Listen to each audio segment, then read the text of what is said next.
네, 안녕하십니까. 조의성이라고 합니다.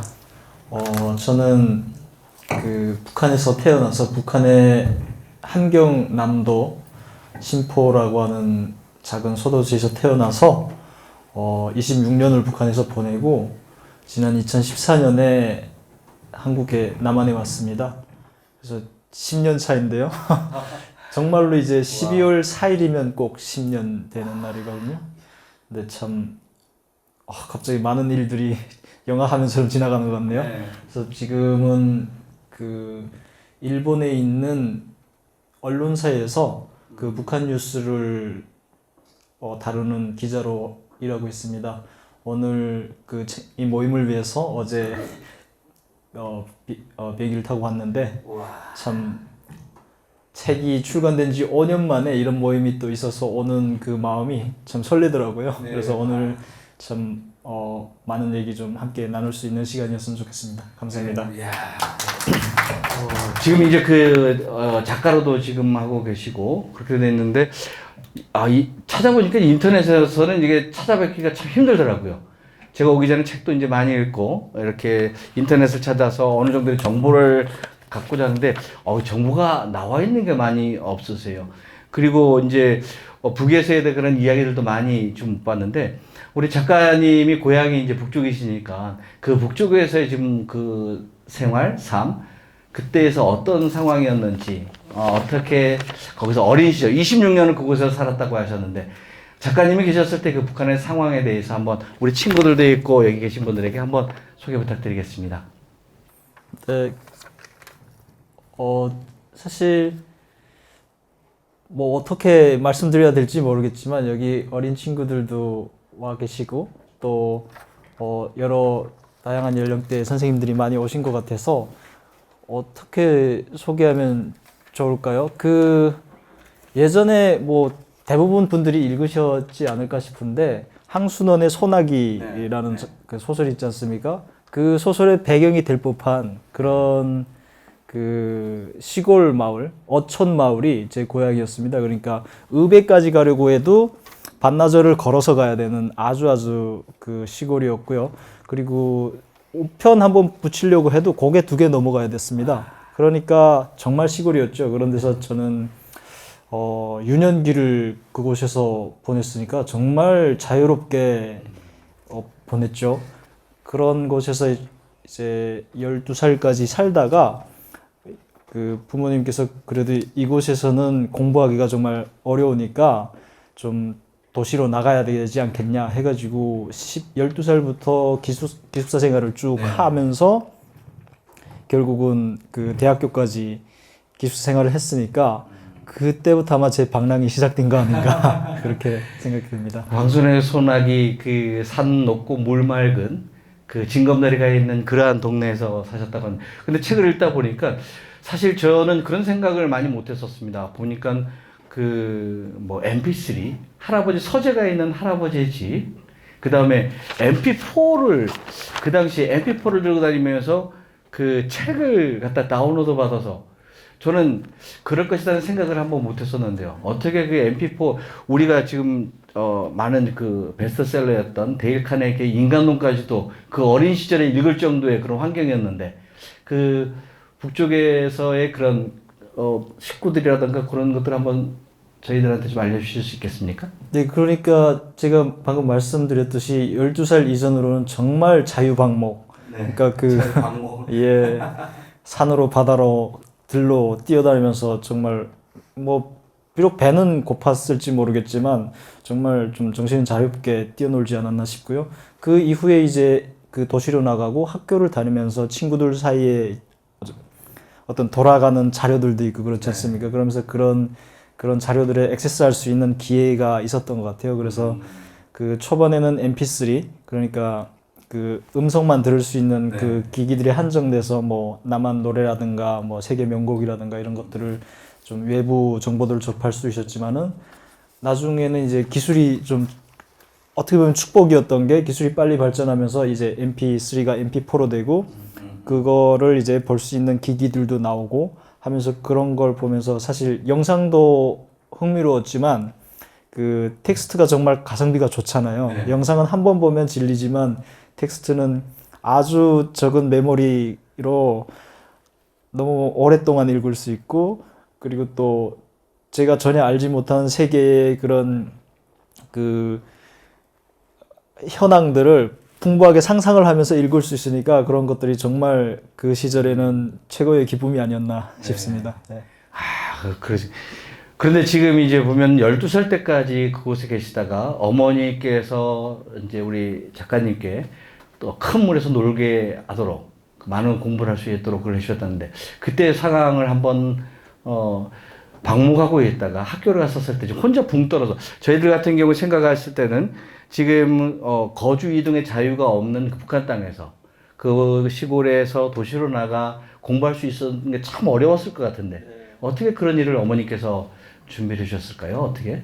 사실 그 시점이 제가 초등학교를 마치는 시점이었는데요. 이제 중학교를 가면은 같은 지역에 있는 학교를 가면은 또 비슷한 환경에서 이제 뭐 자유롭고 뭐 제한이 없는 그런 환경일지 모르겠지만 제대로 된 교육을 받는 데는 좀 어려움이 있었던 그렇죠. 예, 환경입니다. 그리고 그 시절이 또 북한에서 고난의 행군이라고 하는 그 시절이었기 때문에 공교육도 특히 그 시골 지역에는 선생님들도 이제 좀 출근이 어려우신 분들도 계셨고 학생들 상황도 좀 마찬가지였고 그러다 보니까 그 학교에서 공부보다는 그냥 나와서 애들이 함께 놀고 이런 재미에 다녔던 학교 그런 상황이었는데 그러니까 어머님 생각하시기에 여기서 좀 공부를 하는 거는 학업을 이어가는 거는 쉽지 않을 것 같다. 그래서 당시에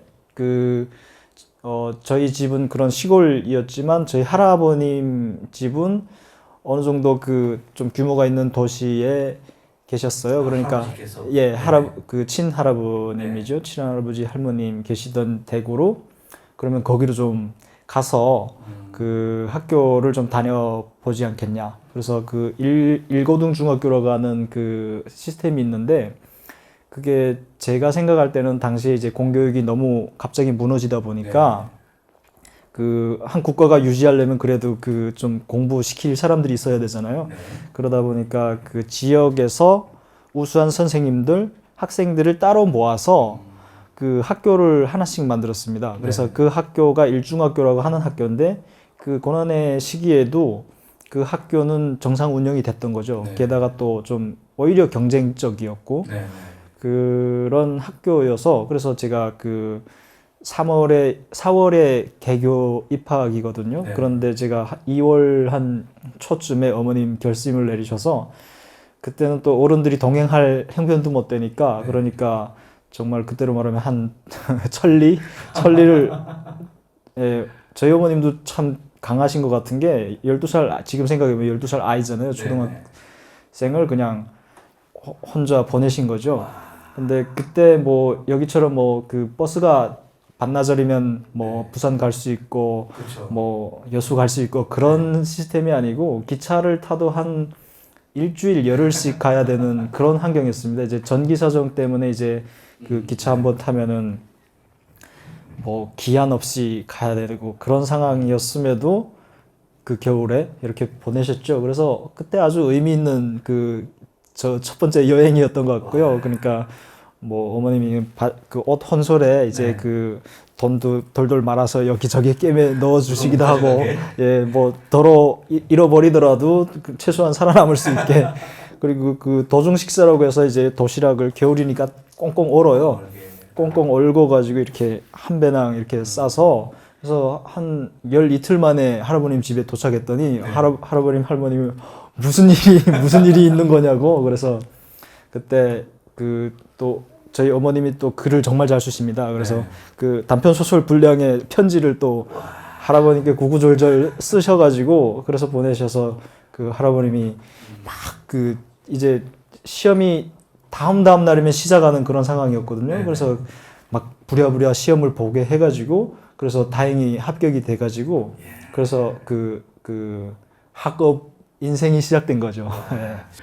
그렇게 지금 중학교를 보내고 있었는데 어떻게 탈북을 하기 위해서라면 탈북을 하려면 이 나와야 되는 가야 되는 대한민국에 대한 그런 정보들이 있어야 될 거 아니겠습니까? 네. 그런 것들을 어떻게 접하게 되셨습니까? 그 어린 시절에? 그러니까 그 당시가 그 남북 관계가 상당히 좋을 때였습니다. 그래서 이제 그 2000년 6월 15일에 그 김대중 대통령이 평양을 방문하셨었고, 그래서 당시에 이제 그 최고 순회 상봉이 이루어지고, 그게 저희들한테는 굉장히 큰 어떤 그 희망적인 그 분위기였던 거죠. 그러면서 남북 간의 문화 교류도 그때 꽤 됐습니다. 그래서 그 남한의 연극단이 와서 그 녹두장군 얘기를 연극하는 그런 게 중앙 TV에 방송되기도 했고, 그런 분위기 속에서 이제 또 밀통로, 그러니까 어둠의 경로? 공식적인 경로는 아니죠. 그런 쪽으로 이제 남한의 그 음악이라든가 또 영상이라든가 이런 것들이 많이 퍼져 있던 시절이었고, 그거에 대한 단속도 그렇게까지 강하지는 않았던 시절이었습니다. 그래서 그런 거 또 친구들 사이에서 그게 돌아가고, 또 남한 노래를 한두 곡 정도 부를 줄 알아야 좀 또 친구들 사이에서 아, 저 친구 인싸다라고 인정받을 수 있는 그런 분위기도 있었고요. 그래. 그런 걸 통해서 어느 정도는 남한에 대해서 알고 있었죠. 그리고 그 남한의 그 식량 지원, 그러니까 그 40kg 호남 40kg 그 쌀이 대한민국이라고 크게 찍혀 있는 그 글자 그대로 왔었거든요. 그것들이 이제 또 사람들 사이에 그 장마당에도 많이 돌고 있었고, 그러니까 여러 가지로 그런 접촉점들은 있어서 아, 남한에 대한 그 어느 정도의 베이스 정도의 그 감정, 정서는 알고 있었죠. 그런데 그렇지만 뭐 어떤 직접적으로 내가 아, 이거는 팩트다라고 확인을 할 수 있는 그런 정보들은 사실 없었습니다. 그래서 그 직접적으로 제가 그 정보를 얻게 됐던 계기는 그 대학교 입학 준비를 하고 있던 그 고등학교 마지막 학기, 그러니까 고등학교 마지막 학기가 시작되는 그 방학, 그때 저희는 그러니까 기숙 생활을 하다가 보통은 이제 주말이나 방학에는 집에 가서 있는데, 그때는 이제 공부를 해야 된답시고 그 기숙사에 남아 있었던 거죠. 근데 뭐 공부를 하면은 뭐 잘 안 하게 되잖아요. 졸업반인데. 예, 그리고 막 뭔가 좀 할 게 없을까 했는데 저희 기숙사에 그 TV가 한 대 있었습니다. 그 지금은 아마 골동일 텐데 그 흑백 TV 그 채널을 이렇게 그 돌리는 아날로그 그 TV였는데, 그게 이제 전체 기숙사 통틀어서 한 대가 있는데 이제 졸업 학년 형들의 방에 그걸 놓을 수가 있어요. 근데 저희가 이제 졸업반이 됐고 그게 저희 방에 있었던 거죠. 근데 저희 룸메이트 넷이서 장난을 치다가 오늘 좀 이상한 신호를 감지한 거죠. 그래서 TV에서. 야, 이게 뭐야? 이게 지금 중앙 TV는 그 북한 TV는 지금 방영하는 시간대가 아닌데 돌리다가 보니까 그런 신호가 잡혔던 거죠. 그래서 아, 그 뭐 학교에서 물리 실험 하다가 남은 뭐 그 전기선, 그리고 그 저희 허실에 물 바켓츠가 있었습니다. 물을 이렇게 담아서 그걸 음료수를 해결하는 바켓츠였는데 그 고리가 쇠고리였습니다. 철사로 되어 있는 굵은 철사로 되어 있는 노란색. 그래서 그걸 빼서 안테나를 만들었습니다. 그래가지고 한 명이 이렇게 돌아다니면서 잡고 야, 나온다 막 멈춰 하다가 좋은 스팟을 찾아서 이제 어느 정도 화면도 나오고 사운드도 나오는 그런 그 결과물을 잡았는데 그게 처음엔 뭔지가 몰랐어요. 이게 뭐지? 봤는데 한참 보다 보니까 아, 야, 이건 남조선 거다. 남조선 거다 딱 아는 순간 굳어졌죠. 그래가지고 우리 벌레 말래 넷이서, 그러니까 그 뭘 하려고 해도 주도하는 사람이 있어야 되잖아요. 그러니까 야, 우리 몰래 보자, 몰래 우리 한 번만 보자 해가지고 다 그 고등학생들이 지금 공부하기는 싫고 호기심은 정말 많은 시기고, 그리고 또 남한에 대한 동경들도 어느 정도 그런 정서를 가지고 있는 그 사람들이었으니까 그래 보자라고 네. 해서 시작된 게 결국 졸업할 때까지 6개월을 보게 된 겁니다. 그러니까 처음에는 다른 친구들은 좀 긴가민가 좀 무섭기도 하고 네. 또 두렵기도 하고 그 걸리면 정말 그 우리 저희 본인들뿐만 아니라 뭐 부모님들까지도 이제 네. 피해가 갈 수 있는 그런 행위였으니까요. 네. 그렇지만 사실 뭐 고등학생 호기심을 뭐 이길 수 없죠. 그래서 그렇죠. 그걸 쭉 보면서 알아버렸죠.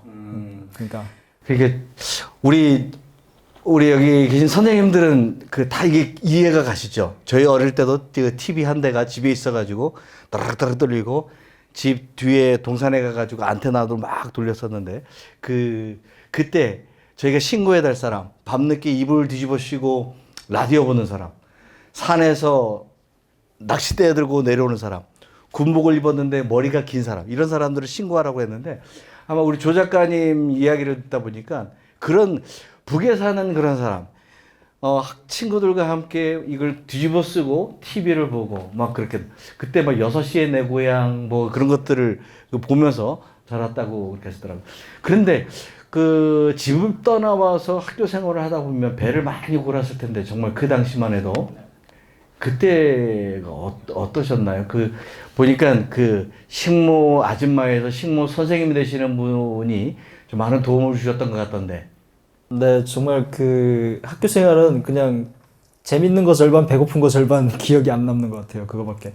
그러니까 그 저희가 기숙사 생활을 하다 보니까 숙식을 기숙사에서 하는데 그 식량은 학교에서 이제 그 형편이 안 되니까 국가에서 형편이 안 되니까 각자가 집으로부터 부담을 해야 됩니다. 그래서 그 각 가정에서 이제 그 달달이 그 식량을 보내줘야 되는데 또 그 형편이 안 되는 친구들도 있어요. 그러면은 또 그 친구들은 버티다 못 버티는 친구들도 있고요. 그리고 또 그 사실 식량이라는 게 이제 거치다 보면 점점 줄어들잖아요. 그렇죠. 그래서 뭐 예를 들어서 원래 뭐 그 정량이 200g이었다면은 이제 저희 입에 들어오는 거는 뭐 130g이나 그렇게 되죠. 그러니까 그걸 먹으면서 버텨야 되는데 그러니까 그게 좀 한창 먹을 나이고 막 커가는 시기인데 그게 충족이 안 되죠. 그러니까 그 집들에서 각 가정 그 부모님들이 이제 그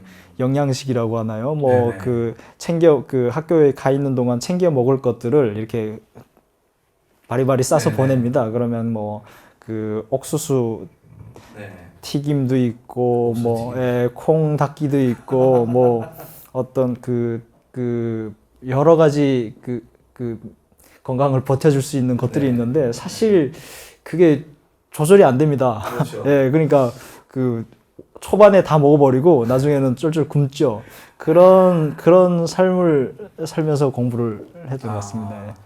그런데 이게 저도 어딜 가면은 어떤 기관과 단체에서 제일 가까이 제일 먼저 만나고 친해지는 사람이 저는 주방 이분들을 어떻게 참 제가 그게 참 좋은 것 같아요. 얼굴이 좋아서 그런지 제일 친한 사람이 주방에 있는 이모들하고 여사님들하고 친해져요. 그러면 가서 인사하면 이 밥그릇에 담기는 게 달라지더라고요.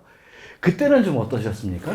저도 비슷한 경험이 있었던 것이 이제 그 저희 식모 선생님이라고 뭐 부르는데 처음에는 그냥 식모 누나 아지미 뭐 그렇게 하죠. 근데 그 제 때 계셨던 분이 이제 여군을 가셨다가 이제 그 전역을 하셔가지고 와서 저희 그 밥을 해주시는 분이셨는데 근데 그분한테 잘 보여야 돼요. 그러니까 이제 그 줄을 서서 쭉 간단 말이죠. 그러면 그 군용 그 식기에 이제 밥을 담아서는데 다음에 누가 온다는 거를 곁는 줄로 다 알죠. 그러면은 그 자기한테 말 잘 듣고 그 귀여워하는 친구면은 뭐 조금 더 담아주 그게 알리죠. 그러니까 그런 또 추억도 있고 그 많은 사람의 밥을 하다 보니까 이제 그 큰 그 쇠가마의 밥을 하는데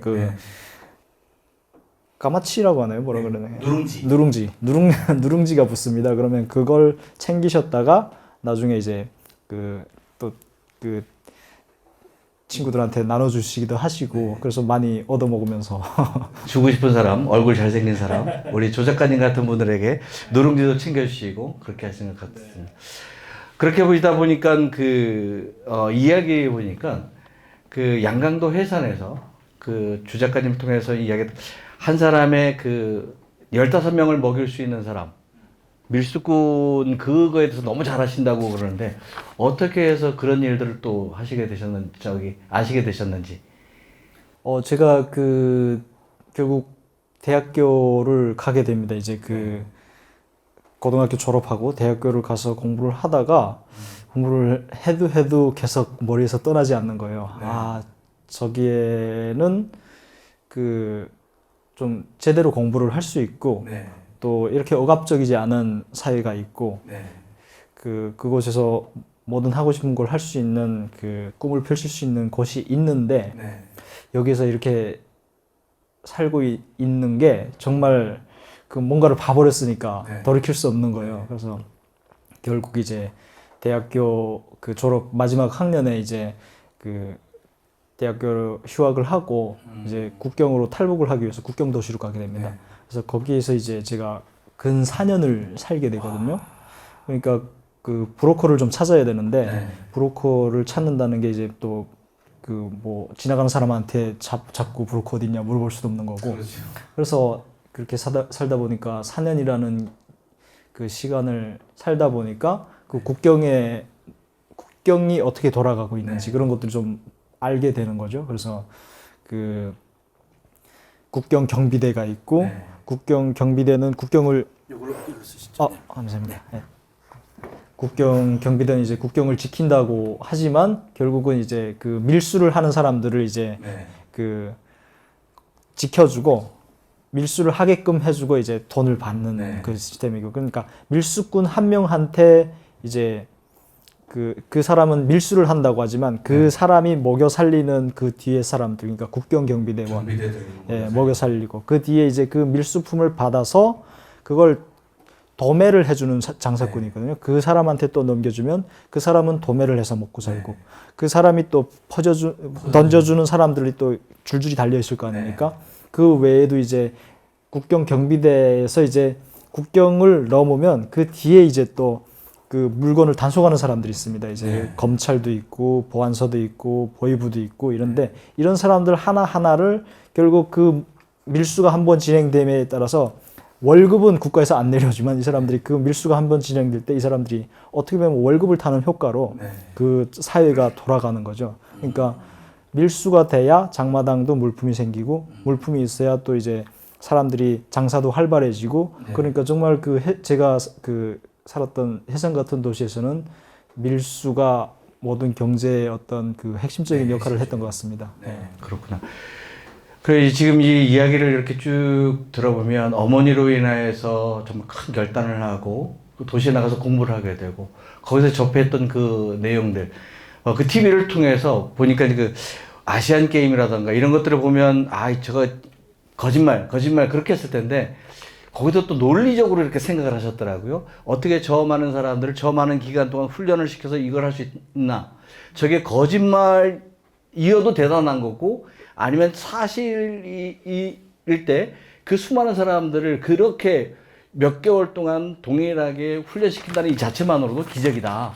그러면서 이제 나오려고 하는 그런 마음을 드셨다고 하셨는데 그러면 나오고 나서 중국에서 잠시 국경에 계시면서 그때의 생활은 좀 어떠셨는지요? 사실 제가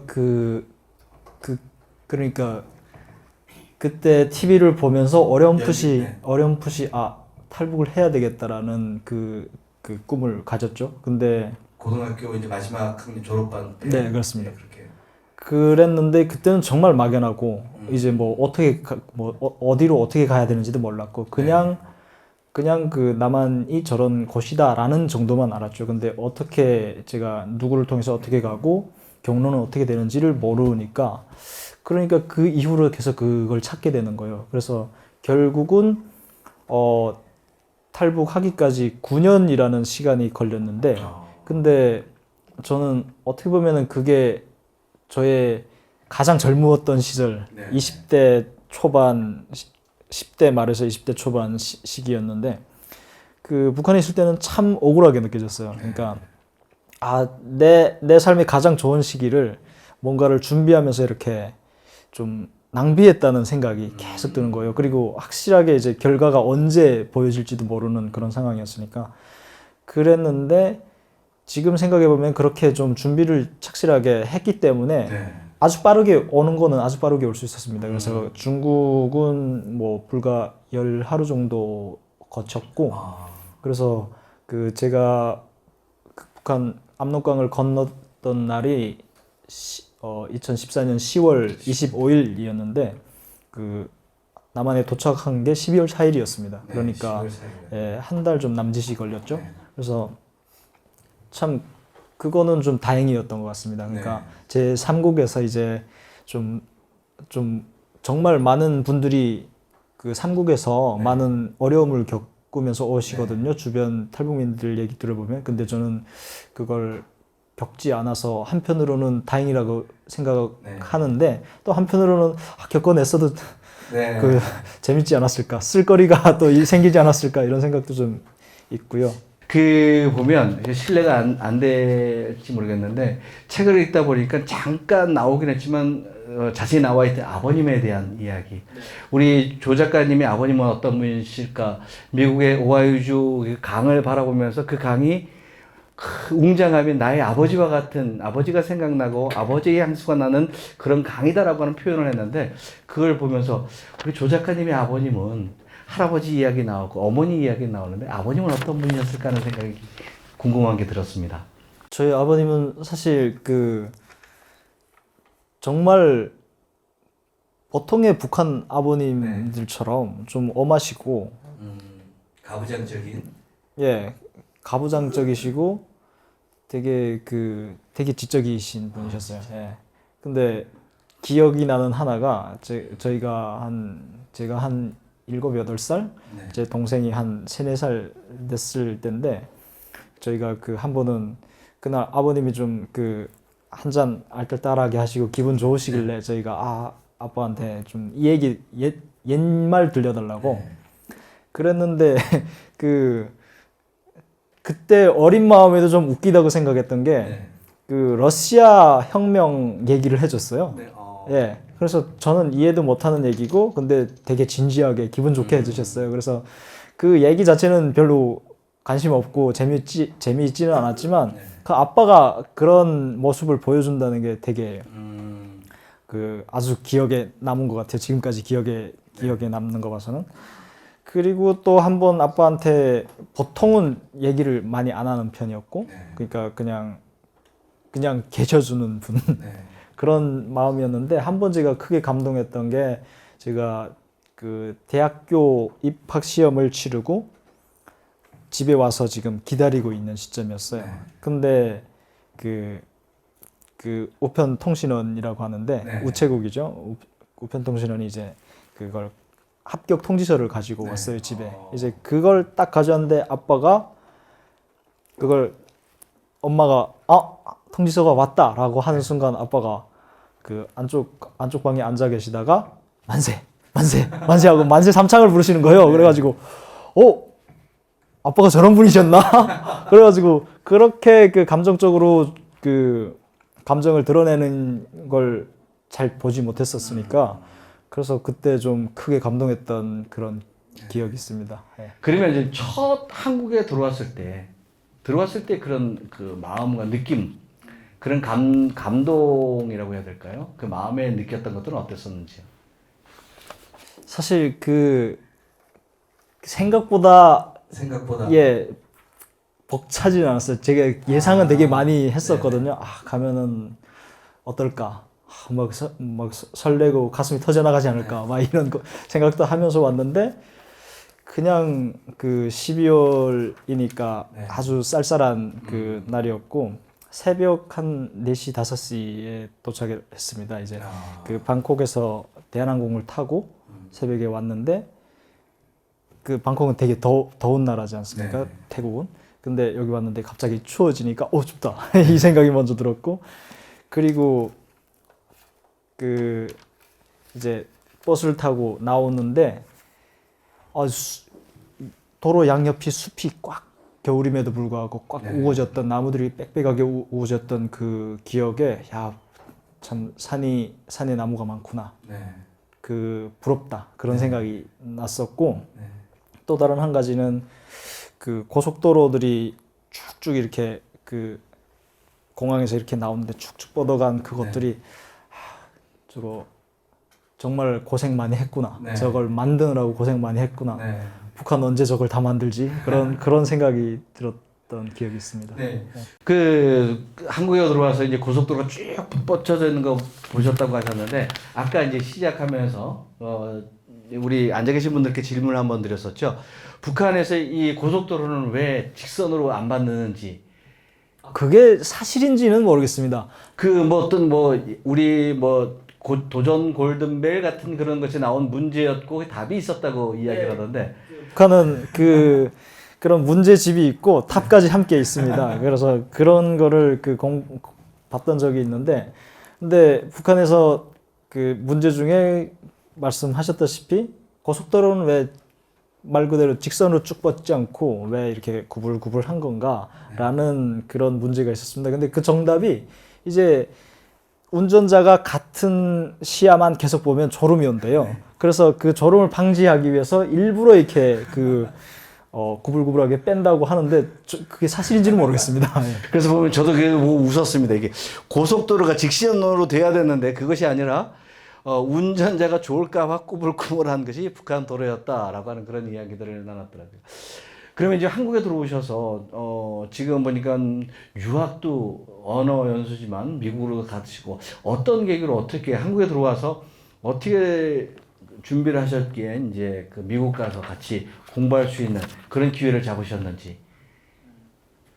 사실 제가 탈북한 가장 큰 이유 중 하나가 이제 좀 공부 좀 제대로 해보고 싶다라는 거였거든요. 그래서 와서 다음 해에 바로 대학교를 가서 공부를 하다가 이제 한번 좀 이왕 자유롭게 어디든 갈 수 있는 나라에 왔으니까 좀 세계를 좀 돌아다닐 수 있는 기회가 있다면은 좀 해보고 싶다라는 마음이 항상 있었어가지고 그래서 그런 기회들 좀 찾아보다가 이제 교환학생 프로그램이 있어가지고 그래서 지원을 했었습니다. 근데 또 다행히 돼가지고 그래서 1년 동안 다녀오게 됐고 그래서 이 책이 나온 거죠. 네. 우리 조 작가님이 하셨던 이 책 중에서 보니까 여행은 사람들의 만남이다. 수많은 사람들, 얼마나 많은 사람들을 만날 수 있는가라고 이야기를 하면서 미국에서 도움을 주셨던 그 토끼맘, 제2의 어머니, 지금 친어머니는 제 북쪽 공양에 계시지만 정말 친어머니처럼 나를 돌봐주시고 함께 하셨던 그 어머니라고 부르시는 분이 계시다고 하시는데 그분에 대해서 한번 소개 부탁드려도 되겠습니까? 그분은 제가 어학연수를 하는 동안에 뵀던 LA에 계시는 교포분이시고요. 그런데 제가 정말 그때 그러니까 한국에 와서 한 2년 차 되던 시점이었거든요. 그러니까 그때 그분을 뵙고 타인이 타인에게 이렇게 그러니까 뭐 어떤 혈연으로 이어진 사이도 아닌데 타인에게 이렇게 사심 없이 잘 대해줄 수 있구나라는 걸 제가 정말 사례로 느끼고 그런 얘기는 뭐 얼마든지 책들에서도 읽을 수 있고 하잖아요. 근데 실제 사례로 느끼고 정말 이분한테는 좀 어머니라고 부르고 싶은 분이다. 그런 생각이 들었었고 그리고 또 그분한테 다른 또 한편으로 좋았던 거는 그러니까 제가 생각하는 저의 한계를 계속 깨주셨던 그런 얘기들 또 그런 도움들 그런 것들로 인해서 제가 훨씬 세상 넓고 할 수 있는 것들도 더 많구나라는 거를 많이 가르쳐 주신 분이셔서 그래서 제가 그렇게 꼭 소개하고 싶었던 것 같습니다. 그러면 지금 이제 다니시면서 여러 이제 우리 대한민국의 여러 곳과 외국의 여러 곳 그것과 지금 뭐 사실 뻔한 질문인 것 같지만 지금 북한에서의 그랬던 삶과 이 나와서의 삶의 커다란 차이점이라면 어떤 것들이 있다고 생각하십니까? 북한의 삶과 지금 이 바깥에서 삶. 가장 큰 차이점은 제가 할 수 있는 거를 그 어떤 뭐 그게 불법이 아닌 이상 네. 그 법의 테두리 안에서 제가 하고자 하는 거를 제 노력으로 가능한 할 수 있다. 내가 원하는 것은 다 할 수 있다. 불법이 아닌 이상은 예, 시도는 할 수 있다. 예, 시도는 할 수 있다. 네. 그 차이가 아닌가 싶습니다. 그러니까 그런 그 어떤 제도적으로 그걸 못하게 하는 그 사회가 있는 거고, 네. 그거를 그 한 인간이 가진 거를 마음껏 발양시키게 그 서포트 해주는 사회가 있는 거고, 그런 편에서 그런 기준으로 좀 나누는 게 저한테는 제일 크게 다가오는 차이인 것 같습니다. 네. 그럼 우리 작가님이 보면 이제 죽기 전에 분명히 통일이 될 거라고 생각을 하고 있는데요. 만약에 이제 통일이 된다면 작가님은 고향에 가서 하고 싶은 것이 있으십니까? 가장 하고 싶은 거는 네. 좀 그 도서관을 크게 좀, 도서관. 예, 지금 저희가 도서관에서 얘기를 하고 있습니다만은 그 제 어릴 적에 그 좀 한이 네. 책을 마음껏 읽지 못했던 그 한이 있기 때문에 네. 도서관을 좀 크게 저희 마을에 좀 하나 네. 짓는 게 개인적인 소원이고요. 네. 그리고 좀 고향에 가서 좀 조용히 책을 많이 쓰고 싶은 마음이 네. 있습니다. 예. 도서관 서점에서 숨어서 보기도 하고 막 그렇게 하셨다고 하는데 언제부터 이렇게 책을 좋아하시게 되셨습니까? 책을 좋아하게 됐던 계기가 혹시 아마 부모님 영향이 아닌가 싶은데 제가 뭐 글을 읽지 못할 때부터 부모님들 책을 보시는 네. 모습 계속 보고 네. 그러니까 그게 뭔가 좋은 거라는 그런 표상이 있었던 것 같습니다. 예, 그리고 또 다른 한 가지는 그 풍요롭지 못하니까 그걸 갈구하게 됐던 경향도 있는 것 같아요. 그러니까 책이 남한에서 와서 보면은 제 책장에 아주 많은 책들이 꽂혀 있지만은 그게 뭐 3분의 1도 읽지 못한 책들이 그러니까 그 3분의 2가 안 읽은 책들이거든요. 그러니까 여기 있으니까 언제든지 읽을 수 있다라는 그 마음이 좀 게을러지게 만드는 것 같고 반대로 그 북한에서는 이 책이 일단 제한적이고 그리고 이 책이 나한테 머무는 시간이 길지 않습니다. 그러니까 그 기한 내에 이걸 읽어내지 못하면은 이건 또 누군가에 져야 되는 책이기 때문에 그런 환경 자체가 그 좀 책을 좀 더 귀중하다고 생각하고 그 읽는 행위를 아주 좀 더 그 뭐랄까요 그 기쁘게 예, 절절하게 만들었던 그런 환경이 아니었나 싶습니다. 그래 보면서 지금 아까 제가 이제 사실 들어오기 전에 한번 부탁을 드렸었는데 저도 운전을 되게 좋아하거든요. 저는 이제 운전해가지고 저도 이제 작가님처럼 역마살이 꼈다고 그러는데 한 40여 개국을 이렇게 돌아다녔어요. 배낭 하나 메고 차 렌트하고 그러면서 저도 막 이렇게 하면서 운전할 때 별의별 걸 다 하는데 우리 작가님은 노래를 또 잘 하신다고. 아니, 운전할 때. 그런데 제가 이걸 들으면서, 야, 이번에 가면 이걸 한번 부탁해보고 싶은데, 우리가 보면 뭐 반갑습니다. 이런 북한 노래들 알고 있는데, 혼자서 운전하실 때마다 고향의 노래를 리스트로 쫙 뽑고 반복하고 그런 적이, 특히 이제 미국이 이제 운전하다 보면 또 몇 시간씩, 며칠씩 운전하다 보니까 그 지루하지 않습니까? 그때 뭐 이것저것 다 하신다고 그래서 북한 노래를 많이 부르신다고 그러시더라고요. 그래서 혹시 고향의 노래를 우리가 모르는 걸 한번 부탁드려도 되겠습니까? 했더니 막 고개를 절레절레 했었는데 여러분들은 어떠세요? 한번 해보겠습니다. 정말 창피하지만 그냥 감안하고 들어주시면 감사합니다.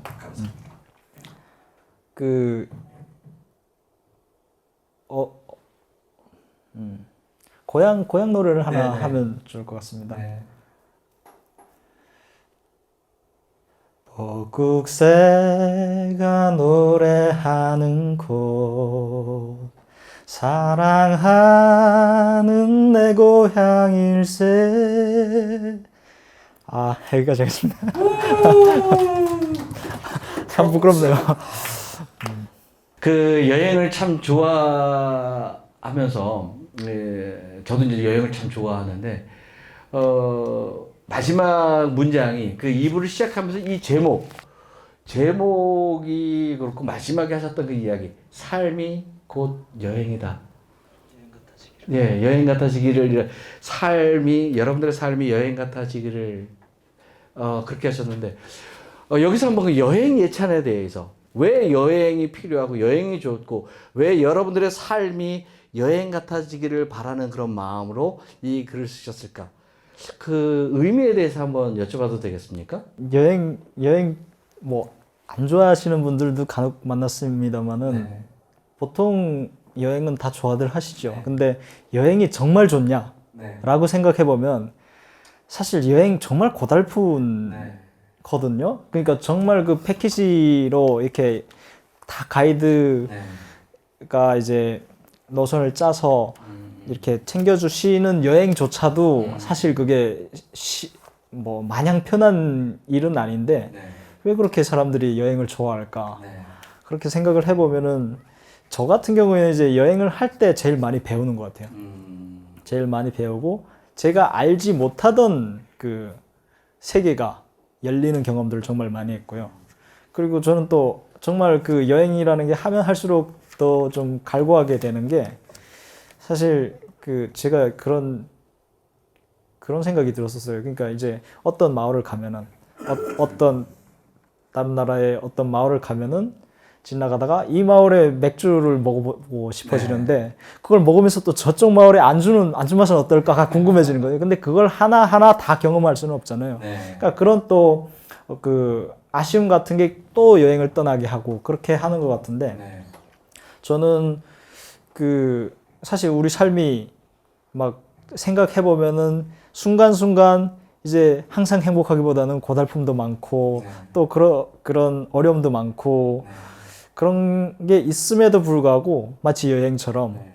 그 삶을 여행으로 생각하면은 그럼에도 불구하고 삶은 좋은 것이고 살아볼 만한 네. 것이다라는 생각이 들지 않을까 그런 네. 마음이었던 것 같습니다. 네. 네. 이제 마지막 제가 이제 질문 몇 개 좀 더 하고 그 다음에 이제 통일을 준비하는 오늘 여기 참석하신 분들에 대해서 한 말씀을 해주신다면 어떤 말씀이 있을까 그걸 한번 듣겠는데요. 우리 작가님께서 마지막 책을 이제 마지막 이제 마무리하면서 이렇게 왜 여행에 대해서 우리의 삶이 여행 같기를이라는 그런 했는지 얼마나 여행을 통해서 나는 얼마나 많은 사람들을 만났으며 얼마나 많은 스토리를 들었던가 얼마나 황홀한 자연의 놀라움을 경험했으며 얼마나 자주 감탄했던가 그리고 그 모든 것들을 통해 무엇을 배우고 무엇을 깨달았던가 여행으로 삶이 채워지기보다는 삶이 여행 같아지기를 그러면서 점점점 해서 그 아직까지도 뒤에 그 수많은 글들이 있으면서 이렇게 줄임말로 쫙쫙쫙 해놓으셨는데 여기에 제가 참 감동이 됐었습니다. 그 앞달락에 이제 이야기들이 멀리서 울려오는 북소리가 나의 마음에 움직여서 이 오하이오 땅, 여기 대한민국 땅까지 왔다라고 하는 그런 표현을 쓰면서 제가 이걸 들으면서 마지막 그 장을 덮으면서 느꼈던 것이 뭐냐면 작가님은 우리를 위해서 우리의 마음속에 통일의 북소리를 울려주기 위해서 오늘 우리와 만났고 통일코리아 협동조합이 마지막 시간에 우리 조희성 작가님을 보시지 않았나. 북쪽의 동해 앞바다에서 그리고 그 다음에 압록강을 건너서 메콩강을 건너고 이제는 그 소리가 이제 대한민국 한강에 들어와서 그 통일을 울리는 그 북소리가 우리 마음에 지금 오늘 이렇게 들어왔다고 생각을 하는데요. 조 작가님을 통해서 들려지는 이 북소리를 통해서 만약에 듣는다면 우리 친구들과 오늘 이제 참석하신 분들이 앞으로의 통일을 준비하고 조 작가님의 고향에 갈 수 있는 그날을 준비하고 있다면 준비하는 이분들에게 한번 하시고 싶은 말씀 통일은 이렇게 어떻게 준비하는 게 좋고 우리의 바람 하나가 되는 날은 우리가 이렇게 그려보자 함께 가자고 하는 그런 혹시 말씀이 있겠습니까? 정말 감사합니다. 그런데 그 말 들으면서 드는 생각은 모든 변화, 모든 변혁, 어떤 통일도 하나 그 중에 하나일 수가 있고요. 그런 생각이 드는 것 같습니다. 이제 그 공감, 네. 공명이라고 하죠. 그러니까 말씀하셨던 것처럼 이제 오하이오에서 들었던 그 북소리가 이제 사회자님의 이제 가슴을 울리셨다고 네. 말씀해 주셨고, 그게 이제 한강에도 울려 퍼지고 네. 다른 누군가들의 가슴에 이제 함께 공명을 일으키면 그게 커져서 이제 어떤 변화를 일으키는 힘이 되지 않을까, 네. 그런 생각이 들고요. 그런 의미에서 이제 오늘 이렇게 주말에 귀중한 시간을 내셔서 와서 들어주신 여러분들께 정말 감사드리고, 이게 뭐 거창한 어떤 변혁을 일으키기 위한 어떤 거창한 그 일들이 있는 게 아니라 이런 네. 것들이 모여서 그런 변화들이 일어나는 게 아닌가 싶습니다. 그래서 제가 할 수 있는 거는 여러분들이 공감을 더 해줄 수 있고, 그 또 제 가슴에서 시작됐던 어떤 계시 같은 네. 뭐 그런 북소리가 여러분들 가슴에도 울릴 수 있는 그런 글들을 좀 더 좋은 글들을 많이 써내는 게 아닐까 싶고요. 네. 그래서 여러분들이 그렇게 그 공감하고 접할 수 있는 기회를 많이 만드는 게 저의 역할인 것 같고요. 네. 그리고 또 그 부탁드리고 싶은 거는 여러분들께서 삶에서 이제 북한이면 북한, 또 통일이면 통일, 또 아니면 뭐 그 세상에는 정말 또 바꿔야 될 것들도 많고 하지 네. 않습니까? 여러분들의 삶에 있는 그런 바꿀 거리들을 그 공감으로부터 시작하는 게 제일 빠르고 문제 없는, 뭔가를 해결하고 하면 또 다른 문제들이 생겨나기 마련인데, 공감으로부터. 예, 그런 그 시간들을 많이 찾으실 수 있었으면 좋겠습니다. 근데 결론부터 말씀드리면 쉽지는 않았죠. 쉽지는 않았지만 그 후회는 없는 것 같습니다. 그러니까 그 뭐 모든 선택들이 그렇듯이 어떤 거를 선택하려면 어떤 거는 또 선택할 수 없게 되는 거잖아요. 근데 그런 선택을 했는데 현재까지 제 삶을 돌이켜보면, 앞으로는 또 바뀔 수도 있겠죠. 근데 돌이켜보면 사실은 그 인생에서 좀 그 성취에 집중하는 시기이기도 했고, 그 학교를 가고 이제 졸업을 해서 또 새로운 직업을 갖고 그런 시기이기도 했고, 그러니까 그런 성취감이 어떻게 보면은 그 고향에 대한 그리움이라든가 가족이나 친구들에 대한 그 미안함, 그리움, 이런 것들을 좀 상쇄, 이런 표현이 맞을지 모르겠지만 상쇄해 준 것이 아닌가, 그런 생각이 들기도 하는데요. 지금까지는 그런 성취감 때문에 그렇게 큰 후회나 그런 건 없었던 것 같지만, 앞으로도 사실은 그거를 아쉬움은 있지만 후회는 하지 않을 것 같습니다. 그래서 그 가장 어려움이라 하면 결국은 그거를 어떻게 그 그리움, 고향에 가지 못하는 그 안타까움, 그걸 어떻게 제가 잘 다스릴 수 있냐? 그게 제일 큰 어려움인 것 같습니다. 뭐 기타의 어려움들도 뭐 있겠지만 그건 다 여러분들이랑 함께 비슷하게 겪는 게 아닐까 싶고요. 예.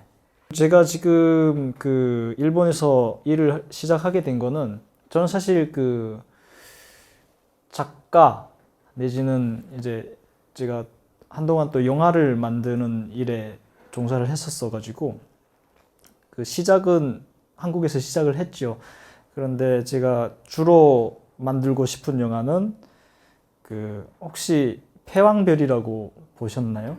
그런 영화처럼 이제 시대를 뭐 수직으로는 이제 시대 역사를 담아내고 수평적으로는 이제 그 사회를 좀 보여줄 수 있는 그런 영화를 만드는 게 제 꿈인데, 그 북한과 관련해서 어차피 한반도의 역사를 다루려면은 나눌 수는 없죠. 그래서 그런 걸 좀 만들어 보는 게 최종 꿈인데, 그걸 하면서 제가 들었던 생각이, 내가 북한을 너무 모르는구나 라는 생각이 들었습니다. 그래서 남한에서는 현재 살고 있으니까 궁금한 게 있으면 겪어보고 배울 수 있는데, 북한은 사실 다시 돌아갈 수가 없는 거잖아요.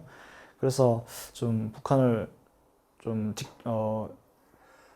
중점적으로 공부를 좀 해야 되겠다, 이런 생각이 들었는데 어떤 식으로 공부를 하면 좋을까 하다가 그 일본에 있는 아시아프레스라는 그 언론사가 이제 90년대 초부터 쭉 한 30년 이상 이제 북한 뉴스를 그 제일 어떻게 보면 제가 보기에는 최전선에서 해왔습니다. 그래서 그쪽에서 어떻게 연결이 닿아가지고 그쪽에서 일해볼지 않겠냐는 제안이 와서 그래서 이거 정말 북한 공부할 수 있는 좋은 기회다라고 생각을 해서 지금 그 일을 하고 있습니다. 그래서 앞으로는 아마 제가 좀 많이 배운 것들 바탕으로 해서 그래서 이제 좀 영화를 만드는 게 꿈입니다. 사실 미국인에 대한 그러니까 미국이라는 나라는 너무 추상적이고 제일 결국은 사람의 영혼에 영향을 미쳤을 거는 미국인에 대한 인식이었을 것 같은데 사실 저는 그거는 그냥 아까도 말씀했지만 접촉 그리고 공감할 수 있는 그런 기회만 있으면 바로 해소되는 것 같아요. 그러니까 저 같은 경우에는 처음에 갔을 때 홈스테이를 했습니다. 근데 아주 그냥 평범한 중산층 미국인 가정이었는데 그냥 하루 이틀 만에 처음에는 사실 물론 머리로는 아니지라고 생각했지만 처음에 갈 때는 혹시라는 이런 그런 마음도 없지는 않았는데 같이 한번 그냥 밥 먹고 그리고 하루 저녁 TV 같이 보면서 얘기 나누고 그러니까 그냥 그런 거는 싹 사라지던데요. 예. 그리고 여행 중에 에피소드라고 하면은 저희가 이제 그랜드 캐니언을 가는 길이었는데 그 길에서 이제 과속을 했습니다.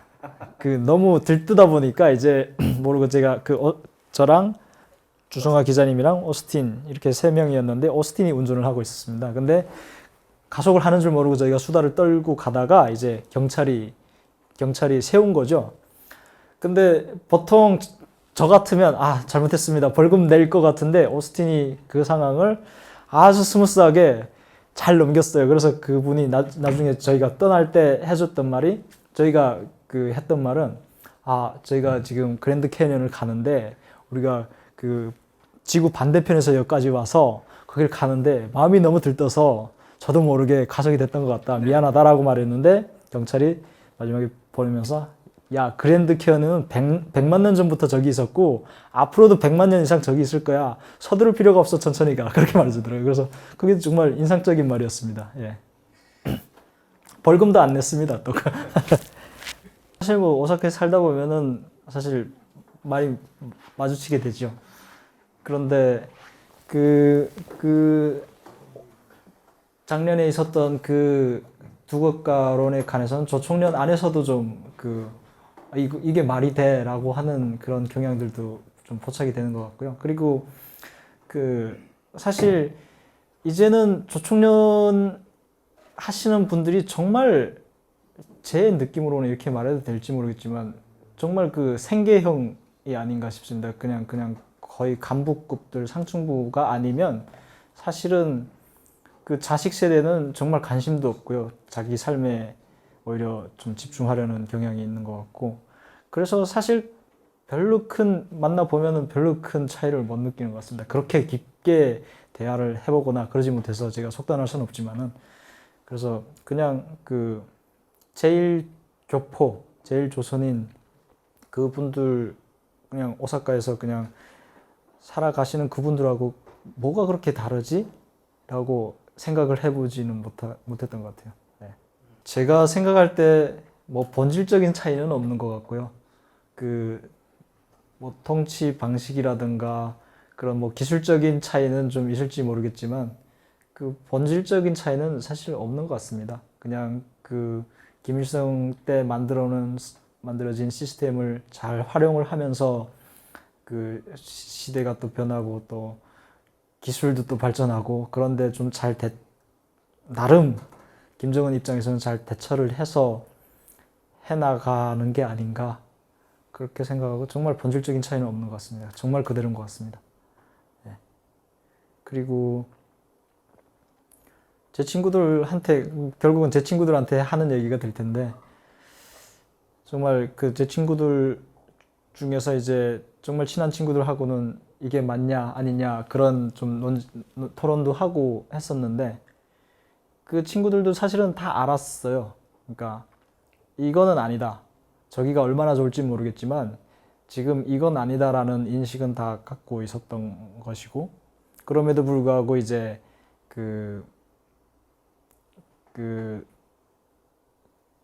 그거를 그러니까 뭐가 더 중요하냐라는 데서 그 친구들도 선택을 했을 뿐이죠. 저도 또 선택을 한 거고 어떻게 보면 그냥 삶이 그 삶을 재료로 그 실험한 게 아닌가 그런 생각도 드는데요. 그러니까 그 친구들이 그때 그 토론으로 다시 돌아간다면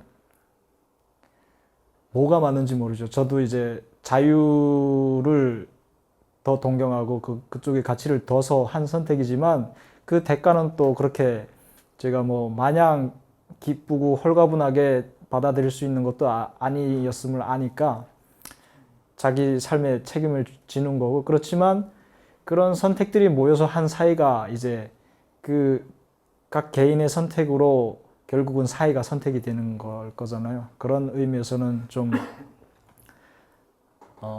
제가 그때로 돌아가도 나는 이 선택을 할 건데 너희들은 어떨까라고 한번 좀 얘기를 해보고 싶은 마음이 좀 있는 것 같습니다.